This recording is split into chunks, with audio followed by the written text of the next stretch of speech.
পীরের বাড়ির চোরাখাসি ফুটবল প্রীতি ম্যাচ আজকে আয়োজন করা হয়েছিল।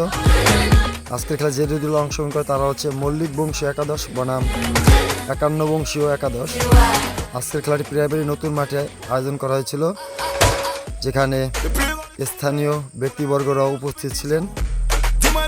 খেলাটি জাঁকজমকপূর্ণতা পেয়েছে দর্শকের কারণে। আজকের খেলার দায়িত্বে ছিলাম আমি এবং রাকেশ ও রাজ। সেখানে টসে জিতে প্রথমে সাইড নেওয়ার সিদ্ধান্ত গ্রহণ করে 51 বংশ একাদশ। প্রথমে সাইড নেয়। খেলার শুরুতেই ছিল টান টান উত্তেজনা। এই খেলার শুরুতেই লিড নেয় 51 বংশ একাদশ প্রথমার্ধে, এবং প্রথমার্ধে শেষের দিকে আবার সমতায় ফেরে মল্লিক ভবন একাদশ।